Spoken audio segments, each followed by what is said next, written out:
I will kill him. I will kill that. അവനെ തോൽപ്പിച്ചു. കേട്ട തമ്പുരാൻ. He hit me on my face. Highness ഇങ്ങനെ ഹോട്ടംബേടാവരുത്. നിനക്കൊന്നും നഷ്ടപ്പെട്ടിട്ടില്ല. ഇട്ടിരിക്കുന്ന ഈ നാറിയ കരത്തുണിയല്ലാതെ വേറൊന്നും നഷ്ടപ്പെടാനുമില്ല. എനിക്ക് നഷ്ടമായത് കോടികളാണ്. അൺകൗണ്ടബിൾ ക്രോഴ്സ്. അത് തിരിച്ചു തരാൻ നിനക്ക് കഴിയോ? രാഷ്ട്രീയത്തിലെ ദ്രോണാചാര്യരായ നിന്റെ അച്ഛൻ കണ്ണന്മാരോട് കഴിയോ? Past is past highness. മൂസയുടെ വായിൽ നിന്ന് അവർക്കൊന്നും കിട്ടരുത്. പോലീസുകാർ ഞെക്കി പിഴിയുമ്പോ അയാളെല്ലാം തുറന്നു പറയും. അതിനു മുമ്പ് അയാളെ ജാമ്യത്തിൽ ഇറക്കണം. അത്രയല്ലേ ഉള്ളൂ. താൻ പോവോ? അതിനും ഞാൻ തന്നെ പോണം.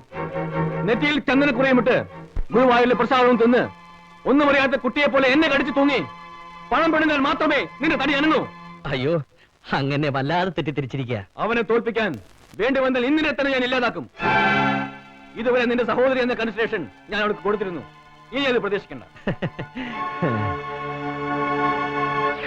മജിസ്ട്രേറ്റ് കൃഷ്ണനുണ്ണിക്ക് കൊട്ടാരത്തിലെ ഊട്ടുവരെ ഓർമ്മയുണ്ടാവും.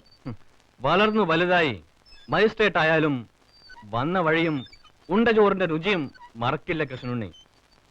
അരയപ്പുകാരന്റെ മകൻ കൃഷ്ണനുണ്ണിയുടെ മനസ്സിൽ നന്ദിയുണ്ട്. കൊട്ടാരത്തോട് സ്നേഹവും കടപ്പാടുമുണ്ട്. നമുക്കറിയാം, നാം തന്നെ ഇങ്ങോട്ട് വന്നത് കൃഷ്ണനുണ്ണിയെ നേരിൽ കാണാനാണ്. ആദരിക്കേണ്ടവരെ ആദരിക്കാൻ നമ്മുടെ കൊട്ടാരത്തിന് പണ്ടേ അറിയാം. പിന്നെ പഴയതെല്ലാം ഓർമ്മിപ്പിച്ച് പ്രതിഫലം പറ്റുകയാണെന്ന് കരുതരുത്. ഞാൻ എന്താണ് ചെയ്യേണ്ടതെന്ന് അങ്ങേതുവരെ പറഞ്ഞില്ല. നാളെ കൃഷ്ണനുണ്ണിയുടെ മുന്നിൽ പോലീസ് ഹാജരാക്കുന്ന ഒരാൾ കൊട്ടാരത്തിനും നമുക്കും വേണ്ടപ്പെട്ടവനാണ്. ജാമ്യം കൊടുത്തേക്കണം. പിന്നെ ജുഡീഷ്യറിയെ സർക്കാർ റബ്ബർ സ്റ്റാമ്പാക്കാതിരിക്കാൻ ഒന്ന് സൂക്ഷിച്ചാൽ നമ്മുടെ നാടിന് നന്ന്. ആ കൊട്ടാരത്തോടും പ്രതാപവർമ്മ തമ്പുരാനോടും എനിക്ക് ബഹുമാനമുണ്ട്, കടപ്പാടുണ്ട്. അവിടുത്തെ ഊട്ടുപുരയിലെ ഉപ്പിന്റെയും ചോറിന്റെയും നന്ദി എന്നും എന്നിൽ നിന്നും തിരിച്ചു പ്രതീക്ഷിക്കാം. പക്ഷേ ഇത്തരം ഒരു വൃത്തികെട്ട സഹായവും നന്ദിയും കടപ്പാടും അവിടത്തോട് ചെയ്യാൻ എനിക്ക് ബുദ്ധിമുട്ടുണ്ട്. No, call me sir. കൊട്ടാരത്തിലെ റബ്ബർ സ്റ്റാമ്പ് അല്ല ജുഡീഷ്യറി. കാലം മാറിപ്പോയി മിസ്റ്റർ പ്രതാപവർമ്മ. എന്നെ സ്വാധീനിക്കാൻ ശ്രമിച്ചതിന് ഇന്ന് എനിക്ക് നിങ്ങളെ കൽത്തുറുങ്കി അടയ്ക്കാനുള്ള അധികാരമുണ്ട്. Mind it. പക്ഷെ ഞാനത് ചെയ്യാത്തത് അങ്ങ് മുമ്പ് പറഞ്ഞ ആ ചോറിന്റെ നന്ദി എന്റെ ഉള്ളിലുള്ളതുകൊണ്ടാ. Please.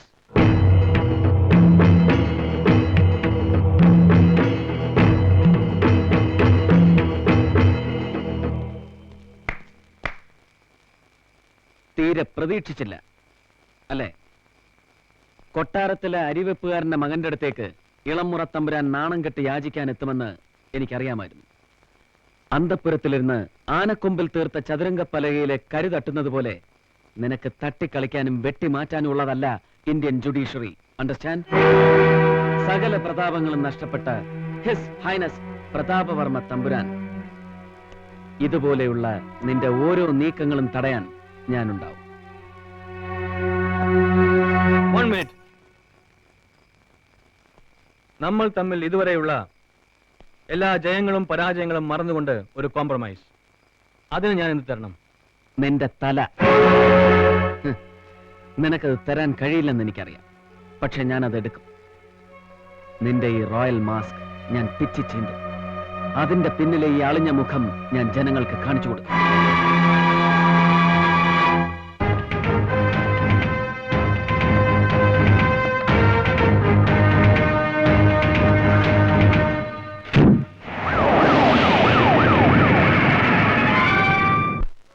Remand the accused K.H. Musa Kuti for judicial custody for 14 days in sub-jail Thiruvananthapuram.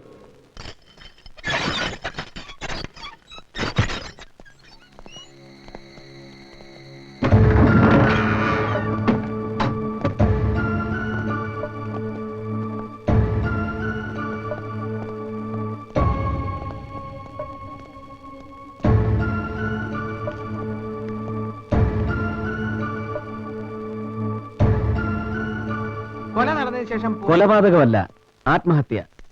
മായാപ്പിള്ള ആത്മഹത്യ ചെയ്തതല്ല എന്ന് തെളിയിക്കാൻ തൽക്കാലം നിങ്ങളുടെ തെളിവുകളൊന്നുമില്ല. ഇവിടെ ഈ ബംഗ്ലാവിന്റെ 1 ഇഞ്ച് പോലും നമ്മൾ വിടാൻ പാടില്ല. ഒരുപാട് പേർ ചേർന്ന് എല്ലാം തുടച്ചു മാറ്റിയ സ്ഥലമാണിത്. എന്നാലും ബാക്കി കിടപ്പുണ്ടാവും ഒരു തരി. അതേ നേരം ക്രൈംബ്രാഞ്ചിന് ഒരു തുമ്പുണ്ടാകാൻ പോകുന്ന സേവ്യർ. പിന്നെ വന്ന ഒരു കമ്മീഷണർമാരും ഈ വീട്ടിൽ താമസിക്കാൻ ധൈര്യം കാണിച്ചിട്ടില്ല. ഒരു 60 നടന്ന വീടല്ലേ സാർ? സാർ, രാത്രിയിൽ പൊട്ടിച്ചിരികൾ കേൾക്കാറുണ്ടെന്നൊക്കെയാണ് നേബേഴ്സ് പറയുന്നത്. പ്രത്യേകിച്ചും വെള്ളിയാഴ്ചയും ചൊവ്വാഴ്ചയും രാത്രി. അപ്പൊ പിന്നെ അബൂട്ടിക്കും സേവിയറിനും കാര്യം എളുപ്പം. വെള്ളിയാഴ്ച രാത്രി നേരിട്ടൊന്ന് ചോദിച്ചാൽ പോയി ആരാ കൊന്നു. കൊന്നാരാണ് നമുക്ക് അറിഞ്ഞൂടെ സാർ. എങ്ങനെ കൊന്നു, എന്തിനു കൊന്നു എന്നറിയണം. ഐ മീൻ, ഒന്നാം പ്രതിയാര്, രണ്ടാം പ്രതിയാര്, മൂന്നാം പ്രതിയാര്.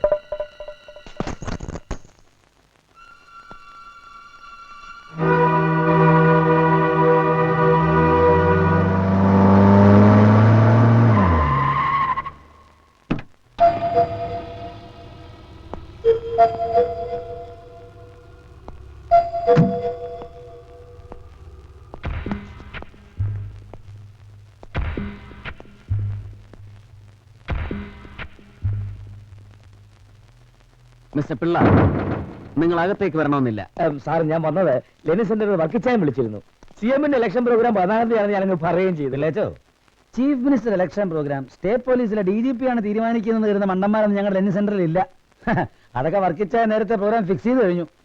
പിന്നെ കേസ് തെളിയിക്കാൻ പോയ ഈ പിള്ളേർക്ക് എന്ത് തടഞ്ഞൊന്നും അറിയണം. ഉടനെ പാവം പിടിച്ച ലെനിന്റെ പെടലിക്ക് പിടിച്ചൊരുന്നോണ. മാർക്സിനെ മാർക്സിസം പഠിപ്പിക്കല്ലേ.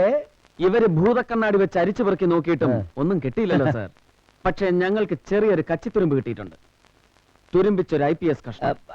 ഇത് ചിലപ്പോൾ സാറിന്റേതാകാം. അയ്യോ, എന്ന് പറഞ്ഞ് ഞാൻ വരട്ടുന്നില്ല. സാർ ഞങ്ങളുടെ പിന്നിൽ തന്നെ ഉണ്ടാവണം. Yes sir. അതാണ് ഞങ്ങളുടെ ഒരു ശക്തി എന്ന് തന്നെ കരുതിക്കോളൂ. ശരി സാർ. വഴിമാറണം. ഉം.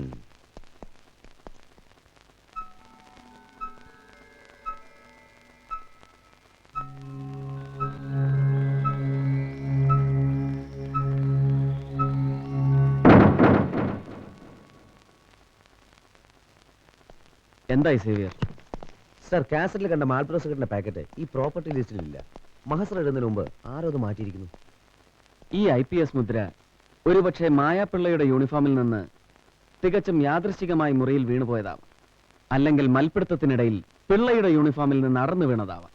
ഇത് നമുക്കൊരു ലീഡ് എവിഡൻസ് ആയി എടുത്തൂടെ സാർ? രഹസ്യമായിട്ടോ പരസ്യമായിട്ടോ ഈ മായാപിള്ളയ്ക്ക് സിഗരറ്റ് വലിക്കുന്ന സ്വഭാവം ഉണ്ടായിരുന്നോ? ഇല്ല. ആ സ്ഥിതിക്ക് അവരുടെ ബെഡ്റൂമിൽ നിന്ന് കിട്ടിയ സിഗരറ്റ് പാക്കറ്റിന്റെ യഥാർത്ഥ ഉടമസ്ഥൻ ആരാണെന്ന് നമുക്കറിയണം. അതറിയാൻ എന്തിരിക്കുന്നു. വർഷങ്ങളായിട്ട് DGP പിള്ള വലിക്കുന്ന സിഗരറ്റ് മാൽബറോ ആണെന്നുള്ള കാര്യം ആർക്കാ അറിയാൻ വയ്യാത്തത്?